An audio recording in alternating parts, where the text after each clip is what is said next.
talk about our favorite subject because it keeps the world together. Everybody loves the Fed because they know how to print money and everybody wants more money and they get their answers. But right now there's a little bit of annoyance about this thing because I've always said, yeah, getting the money is one thing, but getting value with your money, that's the big question. So there's a lot of money out there and no matter who wants it, they seem to be getting it. The checks rolled out this week to the tune of billions of dollars. Every family, I've had people come up to me, why did I get this check? I'm employed. I have a pretty good income. And here they've sent me these checks. So it's continuous and it wouldn't ever be political. But it's something that continues, and they just think that all you have to do is print the money and everything is going to be all right. But they're getting a little bit nervous because this whole idea of watching for the purchasing power of the dollar, I claim that the only solution is going to be not with us doing the right thing in Washington, but eventually it'll be the liquidation of debt because we can't handle it.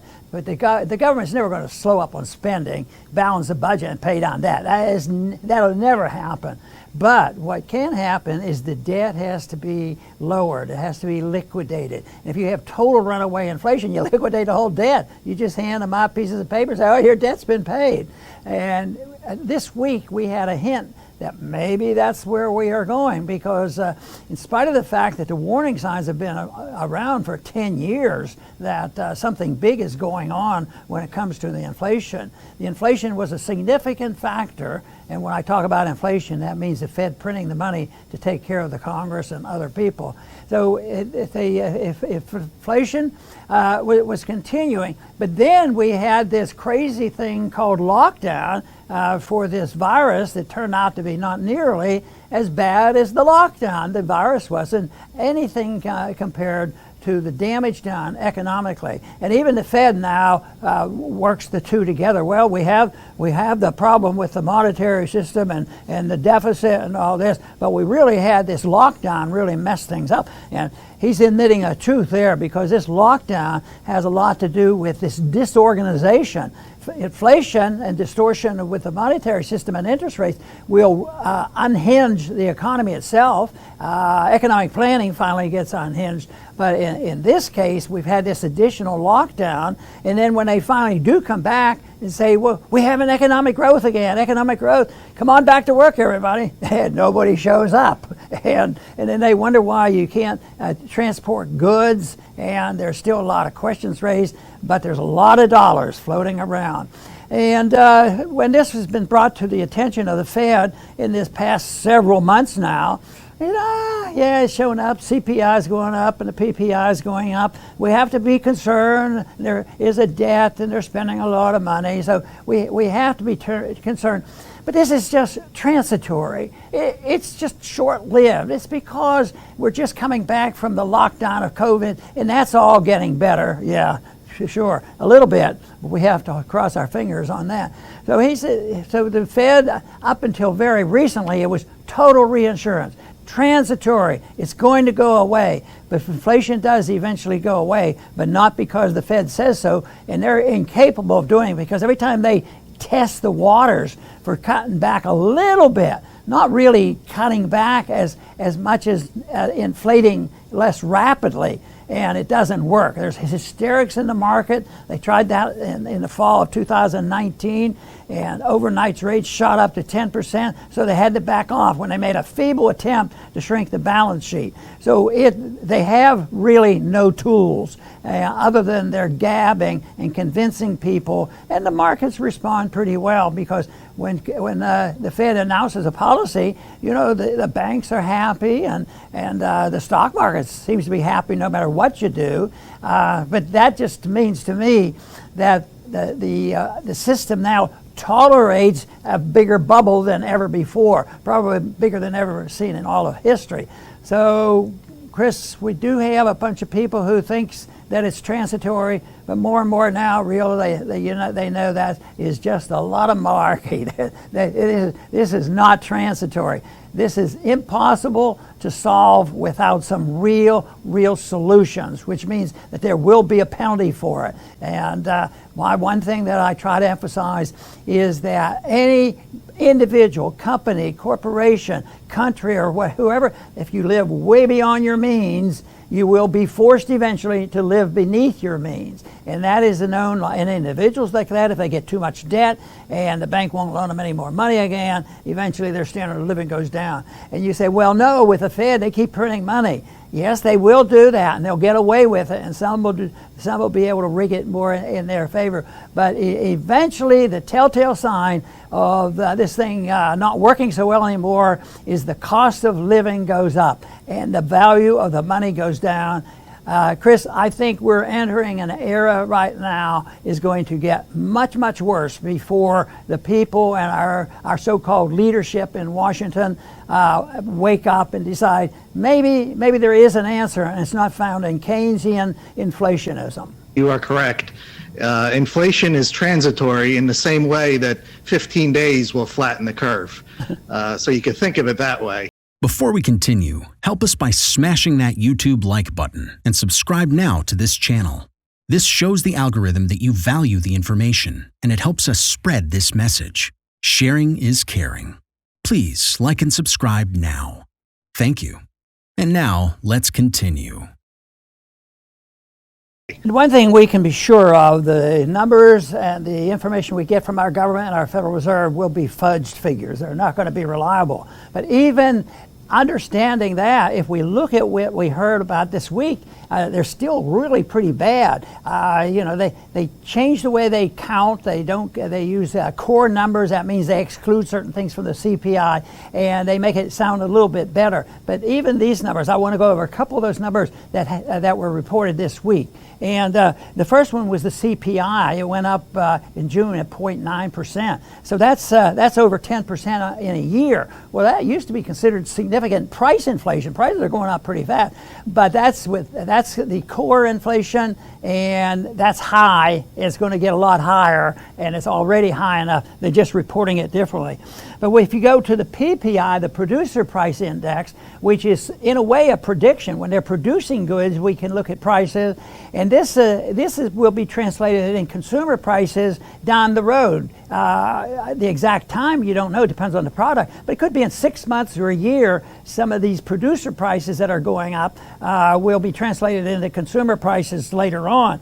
But that was even worse than the consumer prices. It went up 1% in June, so that's 12% in a year rate. So the numbers are bad. But then again, if you look at it, we've already, and Chris has mentioned too, they've been printing like crazy. If you look at the M1 figures, we're increasing the M1 number at 20% per year. So that's a big time. That's debasing a currency rather rapidly, but nobody seems to be too worried about it. But I think the reports that came out and the testimonies by Powell this week indicates that if you could read carefully, he's starting to be more worried than he was willing to admit before. And I might read a quote from him in a minute. But the amount of money, which is really the incentive to get us into this trouble, was the amount of spending what we have, trillions and trillions of dollars, and most of it didn't even have to go through the Congress. Most of it is just propping up the banking system.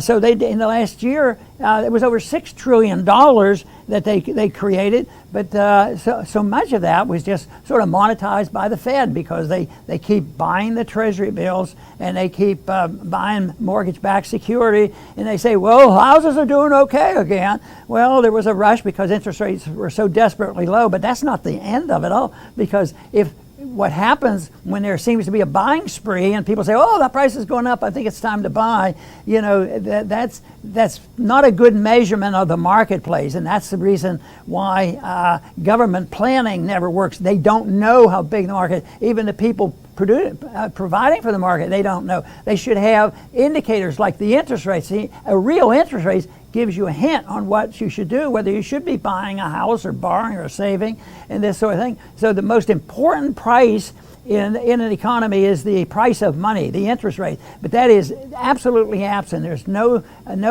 way that you can get any information on that to help make a decision.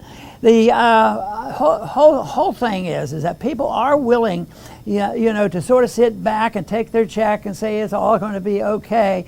But this system has been around a long time. It didn't happen since COVID. It didn't happen since Powell was put in office. And we do know the history pretty well, which we can't go over right now. But a major event occurred in 1913, just creating this monster. The Federal Reserve has been around, and it gets worse and worse over the years, to the point where we have this staggering debt and a staggering dependency on so many programs. It's the military welfare state that is dependent on it.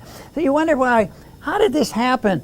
Did Congress decide to spend money and decide, well, we need somebody to monetize the debt, so we'll create the Fed? Or was the Fed there and they've been created for other reasons? Then all of a sudden there's a symbiosis, and they go and the Congress starts spending. And I think it's both. The Congress spends the money, and they know the Fed will, no matter what the Fed says, the Fed will accommodate. And they pretend not to, because I think even the Fed must be a bit surprised they're getting away with what they're doing. But they're going to be shocked when the real information comes back. Matter of fact, Powell has already expressed that, it's a little bit more inflation, he's talking about prices, than we really anticipated. And there was one statement in this week's testimony, I think it was before the Senate. Powell said something that it sort of reflects that I don't think he was seeking truth as much as truth was blurted out. And his quote was, when they were asking him about, how to handle this and what they should do, he says, well, we're humble about what we understand. We're trying to understand both the base case and also the risk.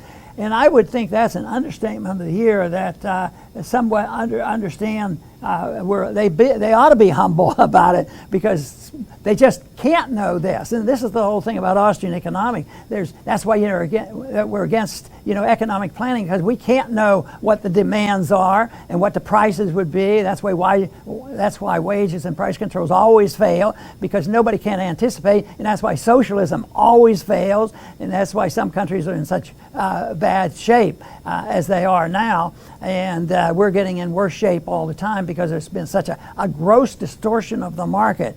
What to do in such a situation? Inform yourself and keep your financial education strong.